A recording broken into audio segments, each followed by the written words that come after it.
Script കൊണ്ടുപോയോ? Script കൊണ്ടുപോയി. അച്ഛന് വേണ്ടി ഒരു കവർ അവിടെ മേശപ്പുറത്ത് വെച്ചിട്ടുണ്ട്.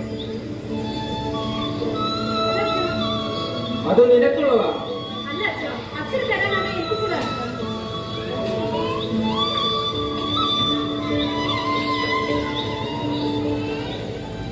നിന്റെ രചനയ്ക്കുള്ള ആദ്യ പ്രതിഫലമാണ് മോളെ ഇത്.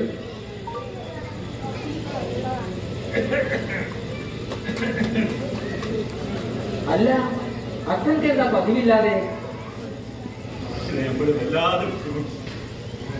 നമുക്കിനി പലിശയും വേണ്ട, നിങ്ങളെ മുതലും വേണ്ട. അച്ഛൻക്ക് പറയുന്നൊന്നും തന്നാ മതി. എനിക്ക് മനസ്സിലാവുന്നില്ല. പറഞ്ഞുതരാം.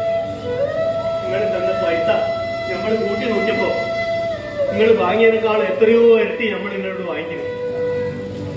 അടുത്ത നമ്മളോട് കൊടുക്കോ? വലിയ തെറ്റല്ലേ നിങ്ങളോട് നമ്മൾ ചെയ്തത്? ഇനി പലിശയും വേണ്ട, നമുക്ക് മുതലും വേണ്ട.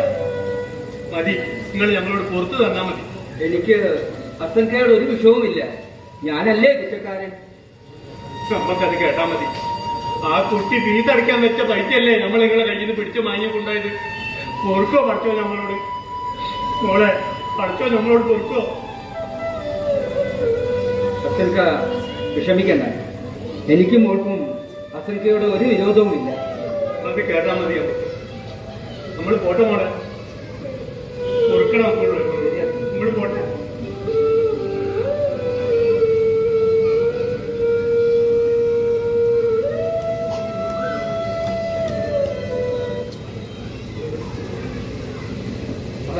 ഞാൻ താഴെ വരൂ അച്ഛാ. Thank U.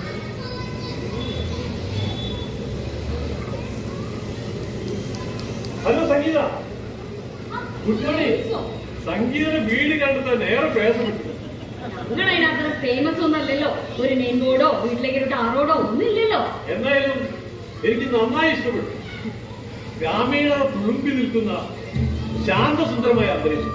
എന്താണ് പതിവില്ലാതെ ഒരു ഗൃഹസന്ദർശനം? ഞാനൊരു ഷോർട്ട് ഫിലിം പ്രൊഡ്യൂസ് ചെയ്തു. ഓ, കഥയും തിരക്കഥയൊക്കെ ഞാൻ തന്നെയാണ് ചെയ്യുന്നത്. അല്പം ചില ഗ്രാമർ മിസ്റ്റേക്കും ഉണ്ടാവും. സംഗീതം കറക്റ്റ് ചെയ്ത് അതെന്താ ലൂയിസിന് കറക്റ്റ് ചെയ്താ പോലെ? ഞാൻ തിരക്കിട്ട് എഴുതിയതാണ്.